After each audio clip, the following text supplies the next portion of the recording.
वापस आपको ये जिम्मेदारी जिस तरीके से मिली और वापस एक बार बीजेपी ने कमान संभाली, तो आप खुद जानते थे किसानों की क्या हालात थी, किस तरीके से किसानों पर कई फिल्में भी बनी। और अगर बात करें पूरे देश में, तो किसानों की हालत जो दयनीय थी, उसमें कितना सुधार आप लोगों की ओर से किया गया और उसको लेकर आगे 2024 में किस तरीके से आप जाएंगे? देखिए, किसान के हालात इस देश में आज से नहीं, जब से देश आज़ाद हुआ है तब से ही खराब है। और किसान की तरफ किसी नेता ने जो पूरा ध्यान दिया है, तो हमारे प्रधानमंत्री नरेंद्र मोदी जी 2014 में आए, तब उन्होंने कृषि की तरफ विशेष ध्यान दिया और तब ये लक्ष्य दिया था कि किसानों की आमदनी को बढ़ाना है और उसके लिए बाकायदा रोड मैप दिया कि क्या क्या करना है। सॉयल हेल्थ कार्ड बनाने हैं, उसको सस्ती पूंजी देनी है, उसको फसल बीमा योजना देनी है, उसको सम्मान निधि का पैसा देना है, उसको सिंचाई की सुविधाएं देनी है, उसको एमएसपी देनी है, उसको मार्केट देनी है। तो ये सारे चीज़ कदम धीरे धीरे करके मैं समझता हूँ कि किसानों को फायदा हुआ है।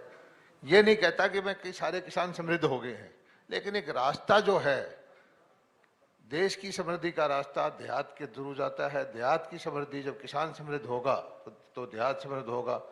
और इसका आपने परिणाम देखा होगा, जब कोरोना के वक्त में दुनिया के सारे कारोबार कमजोर पड़ गए थे, अर्थव्यवस्थाएं हिल गई थी, हमारे देश के किसान ने पसीना बहाया और हमारी जो एग्रीकल्चर की ग्रोथ थी वो मैं समझता हूं कि ऑल टाइम हाई रही है।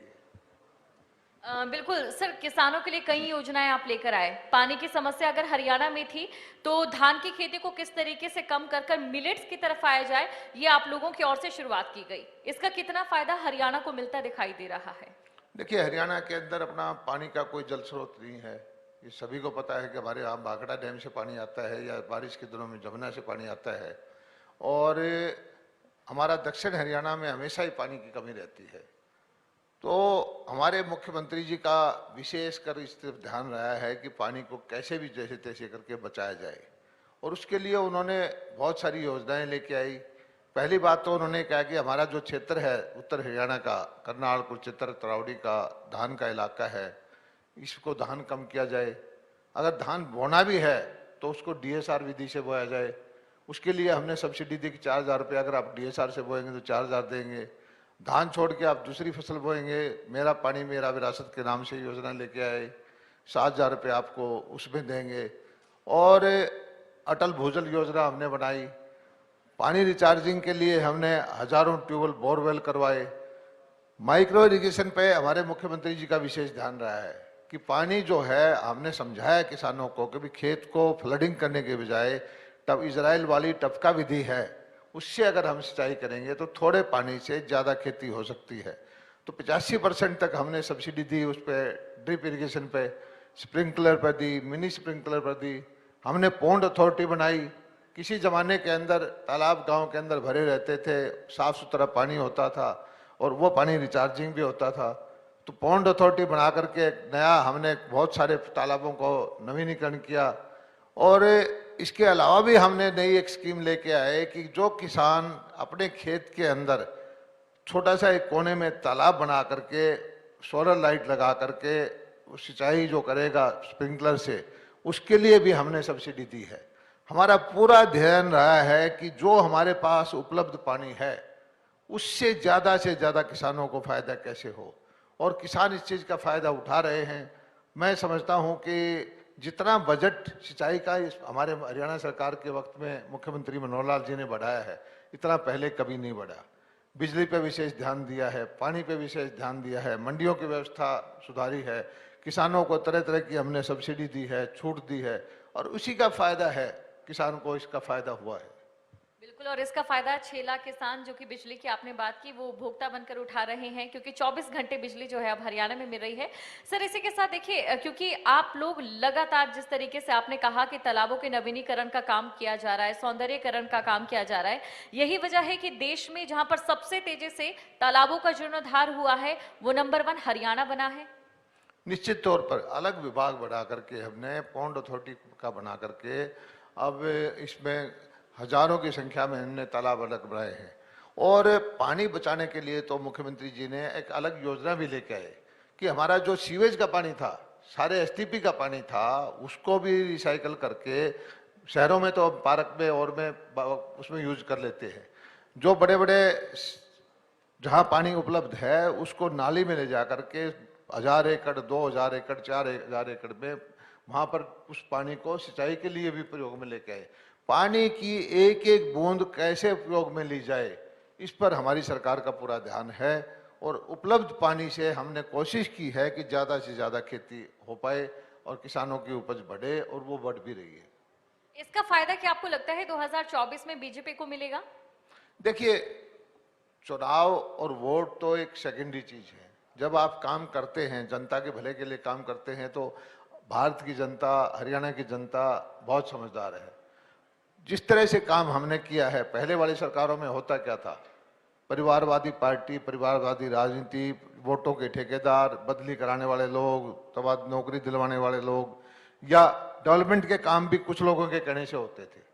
हमने नीतियां बना करके काम किया। आपने देखा होगा कि भारतीय जनता पार्टी की सरकार में मेरिट पे नौकरियां, सारी ट्रांसफर का एक बहुत बड़ा व्यवसाय था, उसको ऑनलाइन ट्रांसफर करके उसको बंद कर दिया। और धीरे सब चीजों की परिवार पहचान पत्र के माध्यम से जो एक काम किया कि गरीब परिवार हैं उनकी सारी मैपिंग की, और 1,80,000 से नीचे के जितने भी परिवार हैं उनका हमने हमारे पास अलग से डाटा किया। इस परिवार में कितने आदमी हैं, कौन कमाने वाला है, कितनी गाय भैंस है, कितनी पेंशन है। और मुख्यमंत्री जी का विशेष ध्यान ये है कि जो कम से कमजोर तबका है, जो गरीब है, जिसकी सरकार के खजाने तक जिसकी पहुंच आपसे पहले नहीं थी, सरकार का खजाना सीधा उसके पास जाए। और ये लोग आश्चर्यचकित हो जाते हैं कि हम अंत्योदय के मेले लगा लगा करके उन लोगों को घर से बुला करके उनसे पूछते हैं, भाई तेरे घर में आमदनी कम है, ये बताइए कि तुझे कौन सा काम दिया जाए, कोई भेड़ बकरी पालेगा, गाय पालेगा, तुझे लोन दिलवाएं या कोई डीसी रेट की नौकरी दिलवाएं जिससे आपकी आर्थिक हालात भी सुधरे। सरकारों में जो थे, एक प्रथा होती थी कि जो दबंग लोग थे, जो साधन संपन्न लोग थे, जो वोटों के ठेकेदार थे, वही सरकारों का फायदा उठा लेते थे। भारतीय जनता पार्टी की सरकार में इसका बिल्कुल विपरीत होता है। और मैं इसका आपको छोटा सा उदाहरण देता हूं। पिछली योजना के अंदर जब नौकरियों देने का मामला आया, मुख्यमंत्री जी ने, हमारे हरियाणा सरकार ने एक के 5 नंबर एक्स्ट्रा दिए कि जिस घर के अंदर कोई नौकरी नहीं मिल लगी है उसको 5 नंबर अतिरिक्त देते हैं। और हमारी सरकार में नौकरियां कौन लगे, 60% लोग वो नौकरी लगे जिनके घर में कभी नौकरी नहीं थी।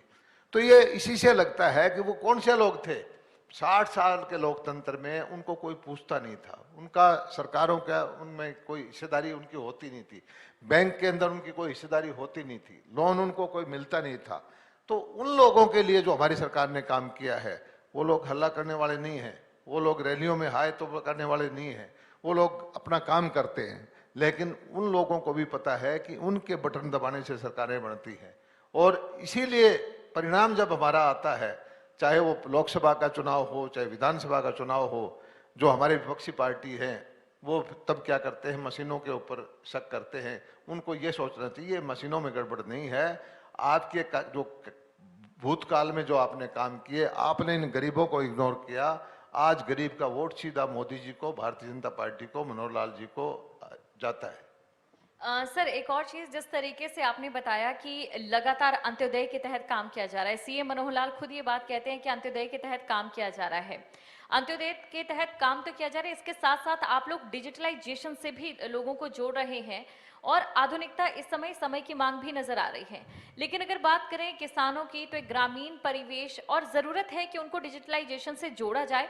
तो इसमें कितनी चुनौतियों का सामना पिछले सालों आपको करना पड़ा और 2024 को लेकर आप क्या उम्मीद रखते हैं?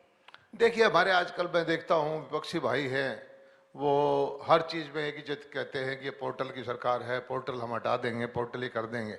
इसका वो कहीं ना कहीं वो जो कालाबाजारी करने वाले लोग हैं, गरीब का हक खाने वाले लोग हैं, उनको उकसा रहे हैं कि उनकी सरकार आएगी तो वो उनकी मदद करेंगे। पोर्टल के माध्यम से हम करते क्या हैं, सारा डाटा कलेक्ट करते हैं। डाटा डीबीटी हमने दिया है, किसान की जो फसल के सीधी सबसे अच्छी पेमेंट जो हम करते हैं, सबसे अच्छा काम किया कि किसान के खाते में सीधी पेमेंट जाती है। हरियाणा का खजाना जो है उस पर हरियाणा के किसान का हक है। तो हमने जो सिस्टम बनाया है कि हर आदमी को हमारे पास डाटा हो, जो सरकार की नीति का लाभ हो उसको सीधा मिले, बिचौलिया प्रथा बंद हो, और जो एक हरियाणा में कहावत थी कि ठाडे का राज होता था, हम चाहते हैं कि कमजोर का गरीब का राज हो। और उससे जो विपक्षी भाई हैं, विपक्षी पार्टियां हैं, वो लोग तिलमिलाए रहते हैं, वो पोर्टल को ब्लेम करते हैं। पोर्टल तो एक डाटा कलेक्शन का चीज है, और दुनिया के अंदर आज यही है, जिसके पास डाटा है, जो सही डाटा है, वही सही सही तरीके से जो संसाधन है सरकारी, उनका बंटवारा कर सकता है, और हम उस पोर्टल के माध्यम से सही बंटवारा करते हैं। अच्छा सर, किसानों को तकनीक से जोड़ना ये भी एक समय की मांग है, तो बीजेपी की सरकार ने, आपने किसानों को तकनीक से जोड़ने के लिए क्या कुछ काम किए जिनका फायदा इस समय किसानों को मिल रहा है? नहीं, तकनीक से आप समझिए कि हम हरियाणा प्रदेश सबसे ज्यादा फसल करने खरीदते हैं, हम 14 फसलें करते हैं, मंडियां चलती हैं। अगर हम तकनीक से ना जोड़ें, हमारे पास डाटा ना हो, हम किसान का मेरी फसल मेरा मेरा पे वो ना करें। पहले होता क्या था कि इस देश के अंदर कहीं कहीं सस्ता अनाज होता था, कहीं मध्य प्रदेश में, कहीं राजस्थान में, कहीं और दूसरे प्रदेशों में। हमारे जो लोग खरीदारी थे, व्यापार करने वाले लोग थे, वहाँ से खरीद करके हमारे सरकार को दे देते थे ऊंचे भाव पर, और किसान की जो है मंडी में जगह नहीं मिलती थी, व्यापारी का माल चल जाता था। अब तकनीक के माध्यम से हमने किया है कि हम हर किसान का हमारे पास डाटा है, हर किसान के पास हमारे पास बैंक अकाउंट है। हम ये कोशिश कर रहे हैं कि हर किसान के खेत में क्या बिजाई कर रखी है, एक एक एकड़ का हम हिसाब रखें, चाहे उसको बीमा का लाभ देना है, चाहे उसको मुआवजा का लाभ देना है, चाहे उसको किसी तरह का लाभ देना है, किसान को डायरेक्ट खाते में देना है। और जब फसल खरीदने का वक्त आता है तब भी हम कहते हैं ठीक है, गेट पास करता है, हम देखते हैं कि आपने आजकल खरीद चल रही है, आपने 10 एकड़ में गेहूं बोया है या 5 एकड़ में सरसों बोई है, आपका उसी हिसाब से हमारे मंडी में गेट पास करता है, उसी हिसाब से हम खरीद करते हैं, उसी हिसाब से आपके डायरेक्ट खाते में पैसा दे देते हैं। तो ये इससे फायदा क्या है कि हरियाणा सरकार का, हरियाणा का जनता का जो पैसा है वो हरियाणा के किसानों के काम आता है। और जो बीच के लूप होल थे, बीच का जो कारोबार करने वाले, कालाबाजारी करने वाले लोग हैं, उनको तो संकट हो सकता है, उनको दिक्कत हो सकती है। लेकिन मुझे समझ में नहीं आता कि हमारी विपक्षी पार्टी के नेता, बड़े बड़े नेता, वो कहते हैं कि ये पोर्टल की सरकार है, या हमारी सरकार आएगी तो ये पोर्टल नहीं छोड़ेंगे। क्या वो चाहते हैं कि कालाबाजारी हो? क्या वो चाहते हैं कि हरियाणा के खजाने का दुरुपयोग हो? क्या वो चाहते हैं कि हरियाणा का खजाना हरियाणा के किसानों के काम ना आए? वो उसी तरह की व्यवस्था को लाना चाहते हैं। सर देखिए, क्योंकि पोर्टल की सरकार विपक्ष लगातार कहती है, लेकिन अक्सर विपक्ष ये भी कहती है कि उनका ये मानना है कि जो दिक्कतें कहीं ना कहीं डिजिटलाइजेशन को लेकर, ऑनलाइन सिस्टम को लेकर आ रही हैं, वो दिक्कतें जल्द से जल्द दूर हो जाएं, या इस तरह की खामियों से बचने के लिए वो इस तरीके के बयान दे रहे हैं। क्योंकि अभी से पहले कांग्रेस के नेता हमारे साथ जो थे, उनकी ओर से कहा गया। तो क्या इन खामियों को दूर करने के लिए बीजेपी सरकार की ओर से तत्परता के साथ कोशिश की जा रही है? देखिए, कोई भी नई व्यवस्था करते हैं, चालू करते हैं, तो मैं मानता हूं कि उसमें 2%, 4%, 5% कोई व्यवधान आता है, संकट आता है, कोई समस्या आती है। लेकिन इसका मतलब यह नहीं है कि हम नवाचार छोड़ दें, नई चीज़ों को ना चालू करें, और उसको हम दुरुस्त करते हैं। हमने अब जो किसान का जो फसल खराब होती थी तो हमारे पास शिकायत आती थी, 6 महीने बाद उसको मुआवजा मिलता था। गांव में जाते थे, किसान कहता था कि जी हमारी फसल तो 60% खराब थी, 70% खराब थी, पटवारी ने हमारी 25% चढ़ाई। हमने किसान को एम्पावर किया कि उसको छूट दी कि आप खुद चढ़ा दीजिए, जो क्षतिपूर्ति पोर्टल चालू करके, कि आप बताइए कि आपकी फसल कितने % खराब है। पटवारी उसको वेरीफाई करेगा, नायब तहसीलदार करेगा, तहसीलदार करेगा, एसडीएम करेगा, जो गैप है उसको देखेंगे। तो हम चीज़ों को पारदर्शी तरीके से, सब चीज़ों को किसान तक या आम जनता तक ले जाना चाहते हैं। और ये इस चीज़ में नहीं है, चाहे शिक्षा में बहुत सारे मुद्दे आए कि से बहुत सारे पेंशन जो थी, जो जिन लोगों को नहीं मिलनी चाहिए थी वो लिए जा रहे थे। बहुत सारे जो स्कूलों के बच्चे थे, सिर्फ एनरोल झूठा करके वो पैसे लिए जा रहे थे। एक जमाना, अब तो चलो आजकल हमारे हरियाणा के अंदर केरोसिन फ्री हो गया है, पहले केरोसिन बिक बिक के वो कहाँ मिलावट के काम आता था। तो ये चीज़ें, सुधार जितने किए हैं, इससे लोगों की भलाई का काम हुआ है। और बहुत जगह तो हमने दुनिया भर का पैसा बचाया है, और वो पैसा बचा करके गरीबों के अंदर दिया है। सर मिलेट्स को लेकर मैं बात करना चाहूंगी। देखिए, यूएन लगातार कह रहा है कि मिलेट्स हमारे लिए उपयोगी है, इसकी जिम्मेदारी भारत को दी गई है। और मिलेट्स को लेकर बात करें तो हरियाणा सरकार इसको लेकर आम जनता को जागरूक कर रही है। लेकिन एक आंकड़ा बताता है कि राजस्थान के अलावा कहीं पर भी मिलेट्स का उत्पादन नहीं बढ़ा है। हाँ, उत्तर प्रदेश में स्थिर जरूर है, लेकिन हरियाणा सरकार इस उत्पादन को बढ़ाने के लिए क्या कदम उठाएगी? देखिए, पहली बात तो मैं हमारे प्रधानमंत्री आदरणीय नरेंद्र मोदी जी की दूरदृष्टि को मैं दाद देता हूँ। उन्होंने प्रस्ताव रखा योगा का, जून 21 जून का अंतर्राष्ट्रीय स्तर पर योगा दिवस मनाया। फिर उन्होंने सोलर अलायंस बनाई कि हमारे यहाँ सूरज बहुत ज़्यादा सूरज की रेज उपलब्ध है, तो उसका एक प्रस्ताव करवाया। और अब जो लेटेस्ट जो करवाया है कि अंतर्राष्ट्रीय ईयर ऑफ मिलेट्स जो बनाया है, ये बहुत दूरदृष्टि का परिणाम है। अब ये मोटा अनाज जिसको कहते हैं या श्री अनाज कहते हैं, बाजरा है, ज्वार है, रागी है। बाजरा कोई यूरोप में या अमेरिका में या कनाडा में तो पैदा होता नहीं। और ये सभी को पता है, सर्वज्ञात है कि बाजरे जो है ये गुणकारी ज़्यादा है, इसके अंदर सेहत के लिए लाभदायक है।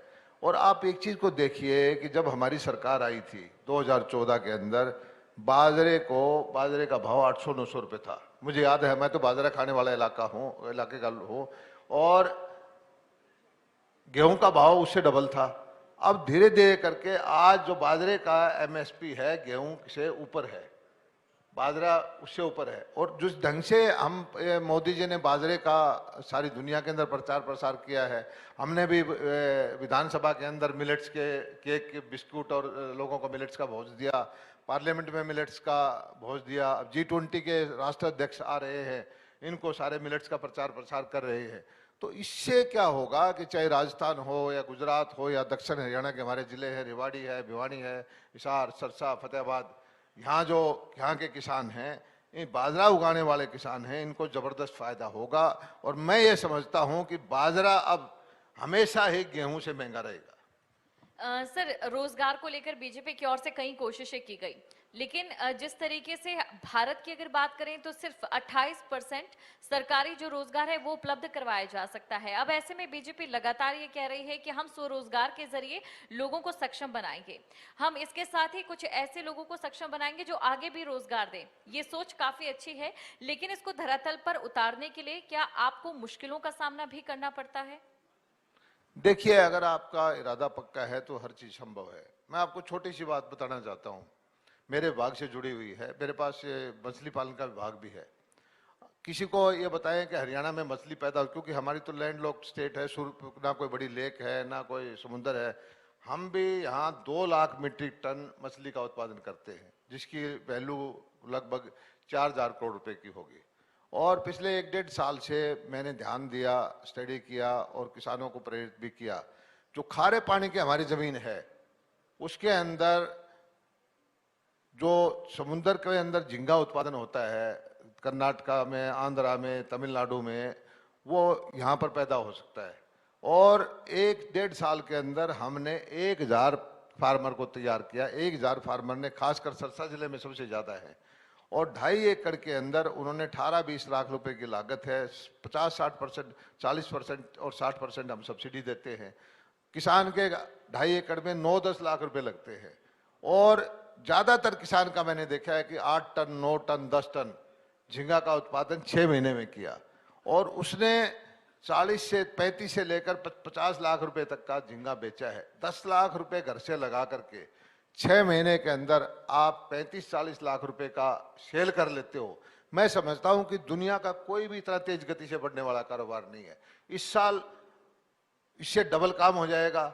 मेरा टारगेट ये है कि आने वाले 2-3 साल में 10,000 ऐसे करोड़पति किसान पैदा करूं, वो जो खारे पानी में जहां पर साल के अंदर 20,000 रुपए की आमदनी भी नहीं होती थी, वो लाखों रुपए कमा करके रोजगार मांगने के बजाय रोजगार देने वाले हों। रोजगार के लिए हमें, हमारा कृषि प्रधान वो है क्षेत्र है, गांव में रहने वालों को तो रोजगार देना है, तो हमें भेड़ बकरी पालन का है, पशुपालन का है, मशरूम का है, या इस तरह का मछली पालन का है, या कोई इसी तरह से प्रोसेसिंग की प्लांट है। इस तरह से आपको रोजगार उपलब्ध कराने पड़ेंगे। हर आदमी को सरकारी नौकरी नहीं दे सकते। अब 3.25 करोड़ की आबादी में 100 में से एक आदमी के लिए सरकारी नौकरी उपलब्ध है। 99 के लिए अगर आपको कुछ है तो स्वरोजगार के लिए साधन उपलब्ध कराने पड़ेंगे। और हम सरकारी तौर पर हर आदमी की हैंड होल्डिंग करते हैं और प्रेरित भी करते हैं। और मैं किसान भाइयों के पढ़े लिखे बच्चे हैं, उनको कहता हूं कि आप जाके देख के आइए, हरियाणा में 7-8 लाख एकड़ जमीन ऐसी है जो खारे पानी की है। आप इन 1000 फार्मर के मैं डाटा देता हूं, अब जाके चेक करिए, उनकी सक्सेस स्टोरी को देखिए। आप देखिए कि उन्होंने 6 महीने के अंदर 10 लाख रुपए लगा करके 20-30 लाख रुपए कमाए कि नहीं कमाए। अगर वो कमा सकते हैं तो आप क्यों नहीं कमा सकते? और इसमें घर बैठे अगर इतनी अच्छा रोजगार आपको मिल सकता है तो आप क्यों नहीं कर सकते? इसी तरह से चाहे वो पशुपालन का है या साइलेज बनाने का है या मशरूम का है, जो ग्राम में रहने वालों के लिए गांव में ही कोई रोजगार के साधन उपलब्ध कराएंगे, तभी हमारा प्रदेश तरक्की करेगा। बिल्कुल सर, और आखिर में यही कहना चाहूंगी, कृषि का क्षेत्र बहुत ज्यादा जरूरी है। इसलिए हमारे देश में जहां पर जीडीपी में 14% का हिस्सा कृषि के क्षेत्र का है, तो वहीं दूसरी तरफ यही 14% का हिस्सा 42% लोगों को रोजगार भी प्रदान करता है। बहुत बहुत शुक्रिया सर, आपके साथ बातचीत कर अच्छा। धन्यवाद जी।